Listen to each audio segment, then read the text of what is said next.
What's going on? Yo, Drake just surpassed 50 billion With a B. streams. 50 billion. 50 billion 50 streams. billion streams. I don't know if I should clap that up. I'm not going to clap that up. Not as a hater. Yeah, I'm about to say, come on. No. Let's do 2 claps. Let's clap. Just the general clap. That's good. Okay. Right? Come on. That's a lot. But streaming has destroyed the game. Yeah, didn't they say like only out of like $48 billion? $43 billion, the artist only gets 12%. And you know what's crazy? And that comes from touring. And I've said that before, like yes, and that's why a lot of the music is the way it sounds. It needs to be hype music because at concerts, your concert needs to entertain you. Your concert is all you have. Yeah, it needs to entertain me. Your music in the clubs, like it needs to entertain me. So keep that in mind. $43 billion made in 2017.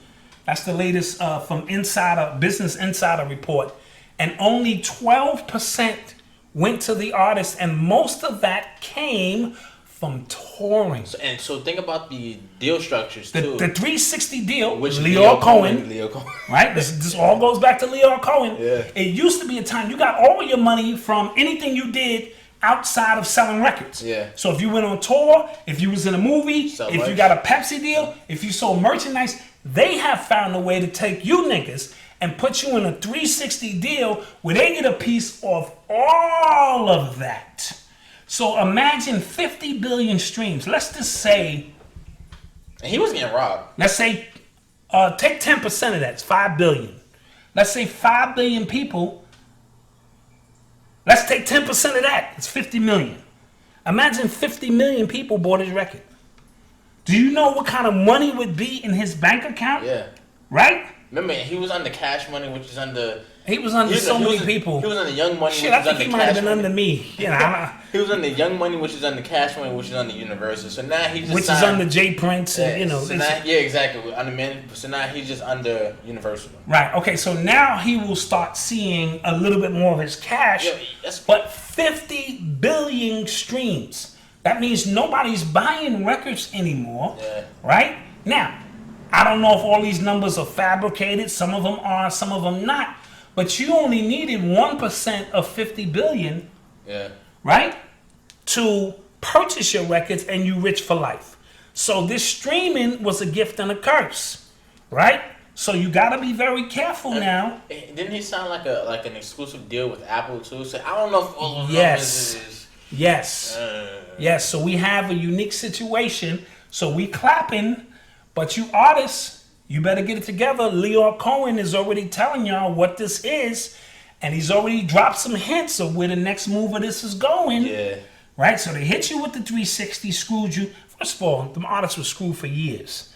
You know what I mean? The language in those contracts is German. That shit is German. But they were fighting remember the LimeWire and Napster time? I get it. And so what they did was, see, these record labels, they adjust. Right, yeah. And they morph into the next shit. And you come into it thinking it's a new frontier. No, and they already secured that plateau, and now you get raped again. They're raping you at every angle. You need to start going back to selling CDs. I'm just gonna keep it a buck. My shit ain't available on iTunes and streaming. My shit is available on my website. Yo, you can buy the CD. Where you gonna play this? Where you gonna put the CD? Say it again. Laptops don't even have CD things anymore. Ooh, yeah, forgot about that, Black Dot. They don't sell CD players no more. Well, you know what? Then make the streaming only available on your website. Download my shit from my website.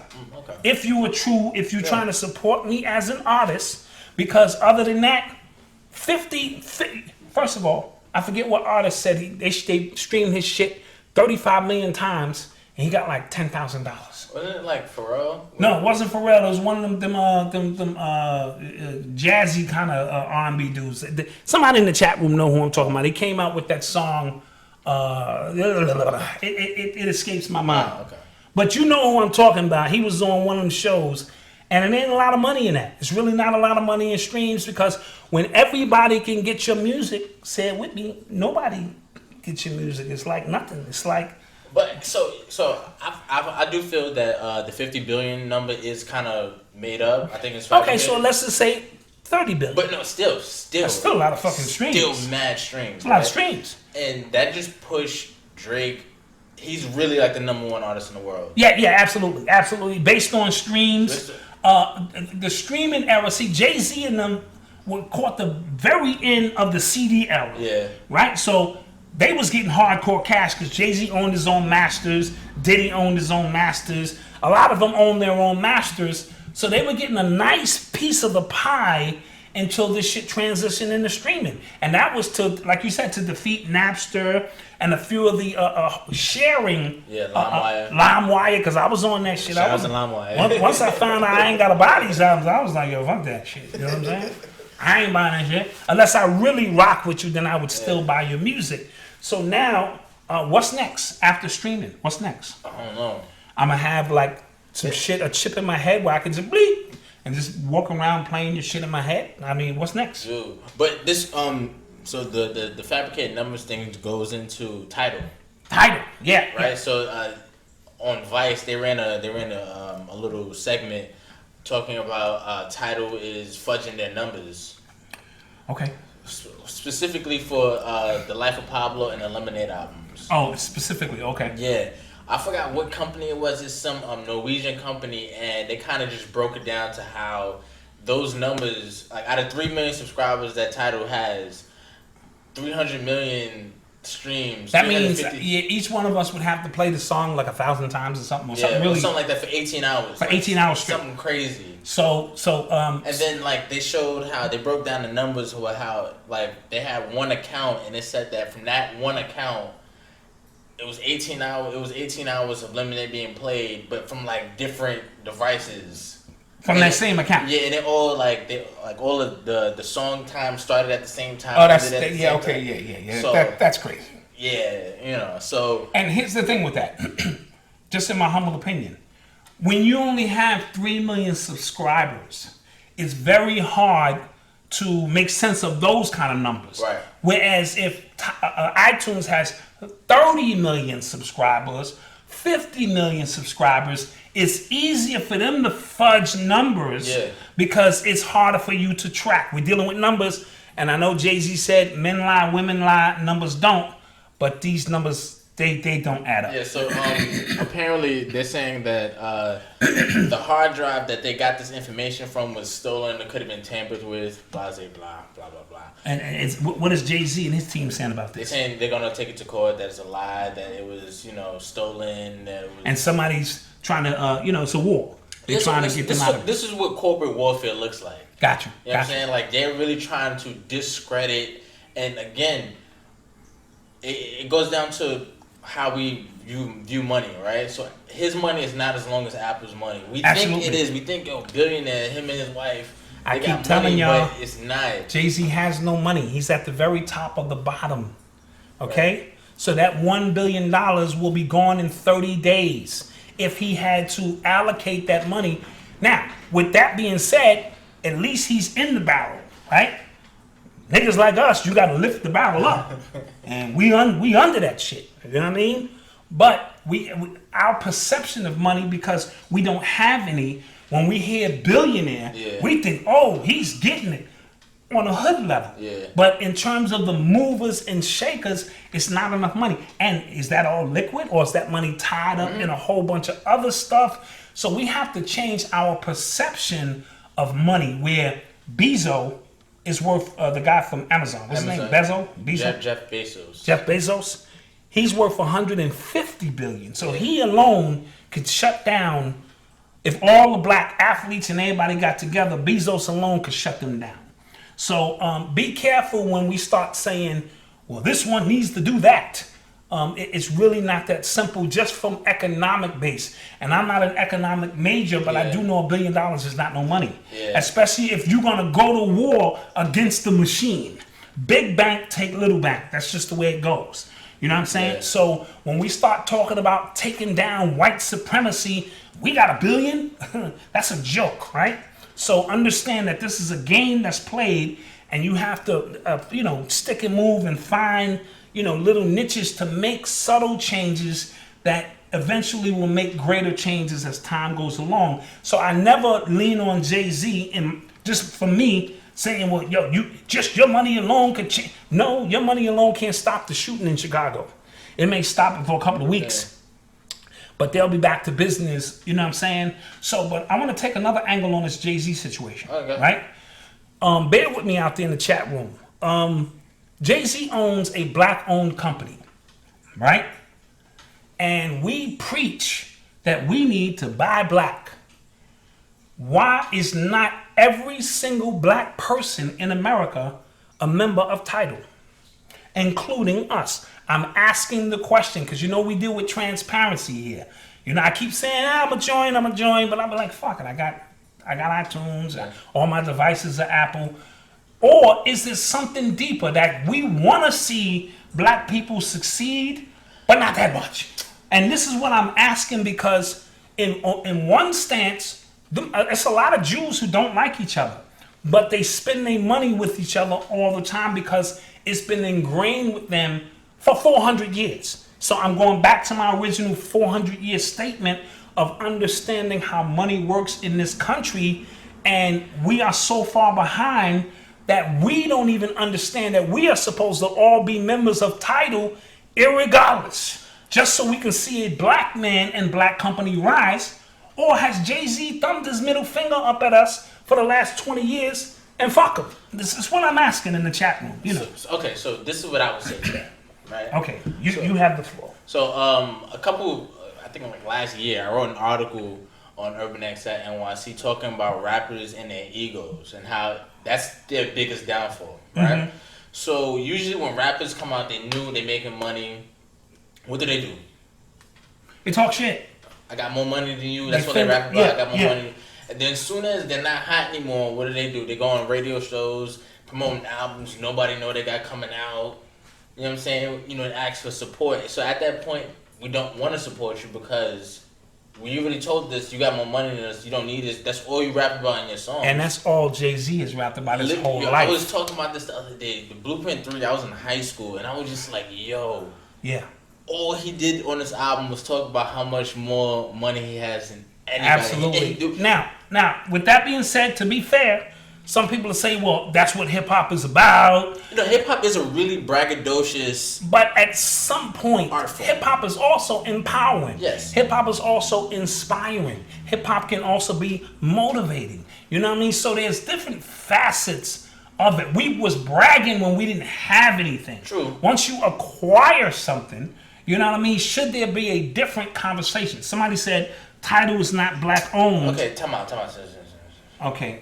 What do we constitute as black owned? Right. I mean, it's not 100% black owned. 100% black owned. I don't know any industry in this country that's 100% black owned. Right. Am I bugging? No. Any real industry, unless you're unless if your store is on land you own. Right. That's like a brick and mortar. Brick and mortar on land you own. You manufacture that from the suppliers. You what is 100% black owned, right? Right. So when we talking ownership and money at that level, it goes by stake in ownership. How much percent you own the thing. So if he owns the majority of Tidal, so technically this is black owned. Right. I'm pretty sure Diddy doesn't own all of Revolt. He doesn't own all of Revolt. You know what I mean? And he definitely doesn't own all of Ciroc either. Right? So what do we mean? Or are we nitpicking? Or should that even matter? No, this is my point. This is our economic ignorance, and we want to be pro-black and talk super pro-black shit, but we're not using our dollars to support that. So I'm confused. Nah, it's a mix. Like I said, it's a mix of, I think, Jay-Z's attitude all these years leading up to this point, the crab in the bucket mentality, right? Because if he was an up and coming rapper, a lot of people was, people would have no problem supporting him. But since he's a billionaire. He's, throwing that in a lot of people's face. Yeah, even the latest joint with him and Beyonce, I thought was a dope album, but now they just combine forces to tell us they're royalty and we're not. And I'm like, God damn, I'm tired of that shit. So now people, But I guess that's what broke people say. No, but I'm saying so that's people taking their stance. Like, well, I'm not. So we in a quagmire. Yeah, it is. How do we build black business? Do I need to like everything about your business?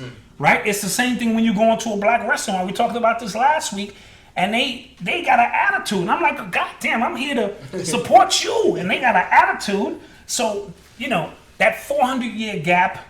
It is really telling in this day and time. And people speak about, listen, the Jews came to this country with their culture intact, their language, the Khazars, I'm talking about the fake Jews, the Khazars, their language, their culture, their God, and their money system intact, and received money from the government. So it became easier for them to spread out wherever they went. They all had a single mindset to go into these poor slums and neighborhoods and begin to draw the money out and then make sure that that money never left the Jewish Khazars community. After 22 times, we are crabs in a barrel. Like you said, we just all trying to scramble. But is that a result of just how humans are, or is that a result of the system of white supremacy? It's what a result? The way the Jews operate? No, the way we operate.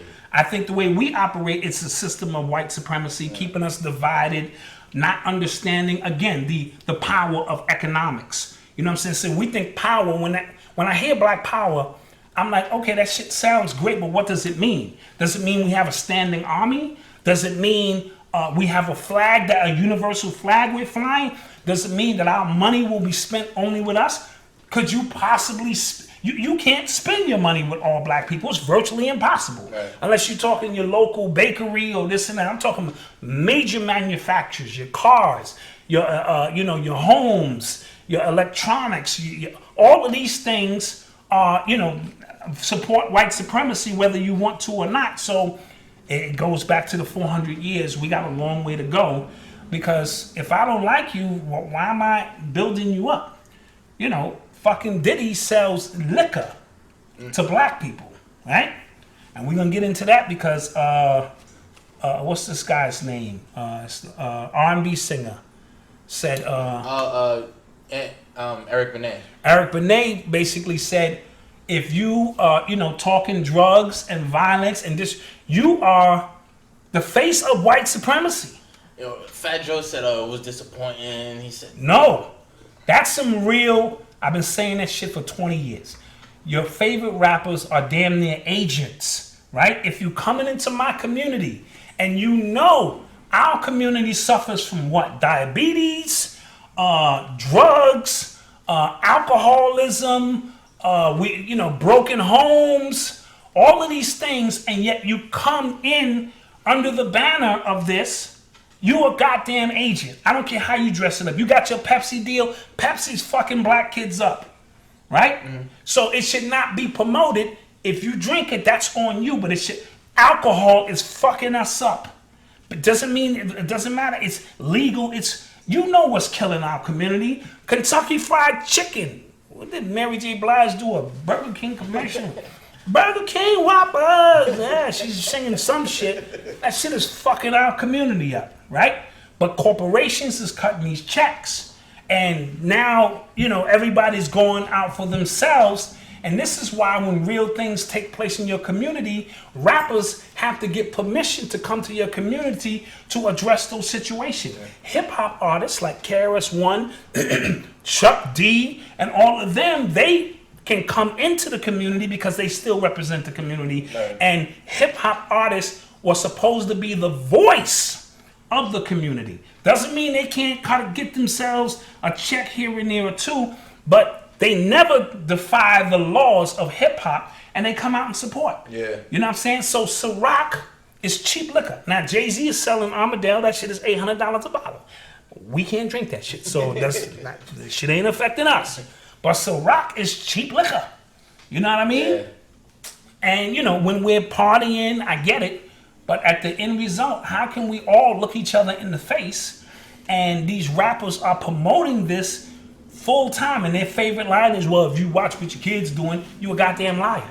Because if every parent was fucking controlling their kids, you wouldn't have an audience. So that's some shit you say to save face, and in reality the situation is, if your rapper is not kicking something that you can take and be inspired by, he or she is an agent.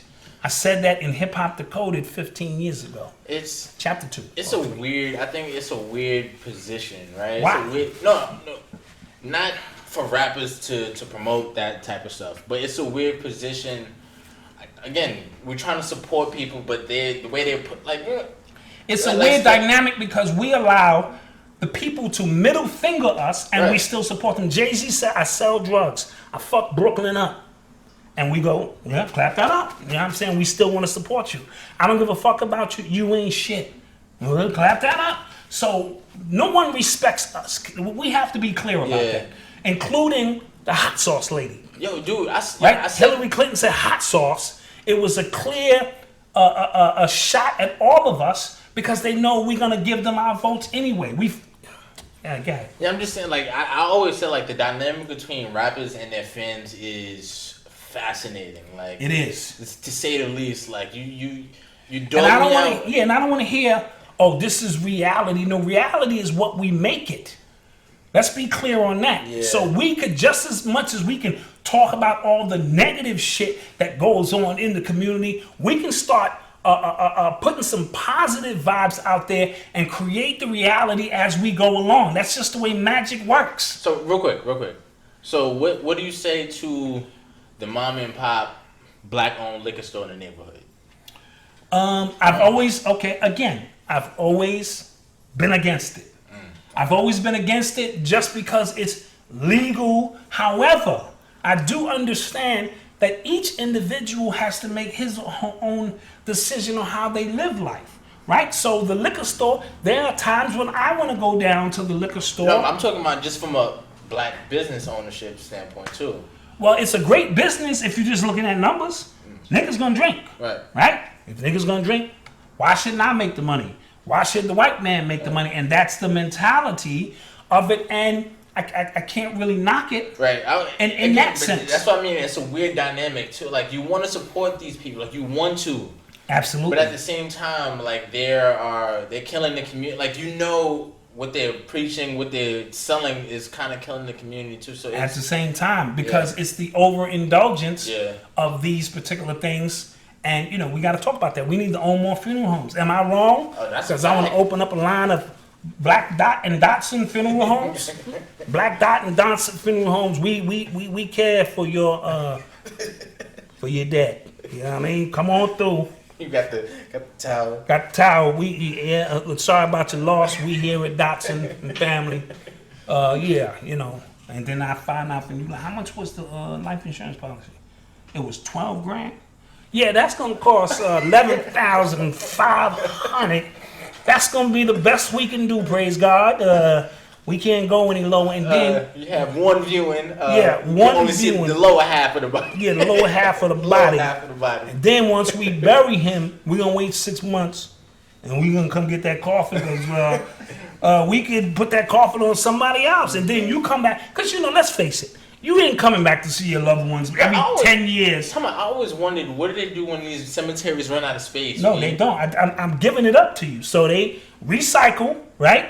And then you come, I want to see my mother. Well, when was the last time you was here? 10 years ago. And what they do is, they have a dummy headstone and shit. That's too much And work. they do like this, like, yo, put that shit on lot 2C. And then you go and you put the shit on there, and then girlfriend come, oh, there's mama. I always get confused when I come. I could have sworn she was over there last time. Oh, here she is. And we here at Dotson and everything. We want to make sure that everything is preserved. That's too much work. But that's the way it goes, because it's impossible. Yo, if y'all only got 80 slots and y'all still in business. Because at I think Woodlawn, I think they're not taking new people. Like, really? We taking new people at Dotson. We never. But y'all are very small. Y'all only have like 10 lots. Don't worry about it. You know, we dig new plots all the time. Because the Lord makes space. Because the Lord is going to make space here at Blackson and Dotson. Yeah, so I digress. Yeah. You are tuned into the sounds of Urban X. Oh, before we get up the Jay-Z thing, do you think Jay-Z inflated his own self-worth? Value? Value, yes. Yeah. He thought, he told you his presence is charity. And, you know, you be hungry and he show up and now you're full. And the economy changes. And I think he gonna play his hand one time too many. But I understand, I'm not knocking the brother. I understand you gotta strike while it's hot. So while he's at the top of his game, he's peeping a section of the game that we can only speculate about, right? So we down here speculating. He's up at least a little higher to see where this is going. So he said, let me get a stream in because I know that this is where this is going. And while I'm at the top of my game, let me take advantage of that. But people get bored with that. And the new generation don't rock with Jay-Z like that. Yo, I honestly don't know who Jay-Z is. I see like Jay-Z. Right. She's 16. She's like, Jay-Z, who, what? So there's a different, dynamic with that where we're a little older. We appreciate, the come up. So they're going to go to the well one time too many. And, Because when he took all his music off all those other platforms. And I was like, and now he's making you wait. Like he'll do some exclusive shit on Tidal. And I got the subscriptions. I couldn't get another one. You get the free subscription and shit. I got it. You ran out of emails. Then I try to turn my hat around and come back as somebody else's nigga. You the same nigga. You can't get another one. And I was like, I gotta wait now and shit. So, but it lends back to my original point. But you know what's crazy? But since I think now he's starting to see that his importance is now, but he's starting to see his wife is the actual superstar. Facts. So remember we were talking about his way of just hopping on. Yeah, hopping on joints. Nah. No, hopping on who's the creative force or who's the biggest. Yes. He did it with Kanye. He did it. Right. He's done that his whole life. Right. From R. Kelly. From Jermaine Dupri. UKG, you know what I'm saying? Underground Kings. He jumped on that to get into the West Coast market. South market. Jermaine Dupri to get out into Atlanta. He did the R. Kelly thing because he was the hottest. Yeah. He was going to do the Biggie joint, because I think Jay-Z has... Big L. He has not isolation issues, abandonment issues. And maybe has something to do with his father. I'm doing a psychoanalysis now. I usually charge $99 an hour for this. But because he's always wanting to be with somebody, right? So the Big L shit, it was going to start. Then it was the Biggie shit. Then it was Jermaine Dupri. Yeah. And then it was UKG. And then it was R. Kelly. Yeah. And then him and Nas was going to do something. And Kanye. And then him and Kanye doing something. Yeah. And then now him and his wife. So he's always... trying, doesn't mean he can't stand on his own, but that's a lot of goddamn, Yeah. Now either it's genius because he knows what markets to tap into, or he's just afraid of being alone. And Jay-Z, if you're afraid of being alone, that's okay. That's why you have your wife there now, and Blue, and the other, Sir, and what's the other child's name? Rumi and Sir. You're a family man now. I saw you with some, fucking shorts on your knees look like they was clacking together like click clacks and shit. You growing fucking dreads now. You can do that now when you have that money. You know what I mean? So it's all good. Peace. This is the Black Dot, author of the underground classic Hip Hop Decoded and Urban Culture Decoded. For 15 years, I've been decoding hip hop, breaking it down, giving you it piece by piece, the DNA of hip hop, all of its multifaceted components. For the next 15 years, I want you to join me as I give you hip hop recoded and we put it back together, giving you its RNA so that we don't leave the next generation lost. But I have to give you a disclaimer. I am not a hip hop guru. This is not hip hop law. This is for pure entertainment purposes only. I am not a doctor. So before you take the red pill and go with us into the matrix of hip hop, consult your doctor to see if hip hop recoded is for you. With that being said, we thank you for your patronage and we see you on the other side. Peace.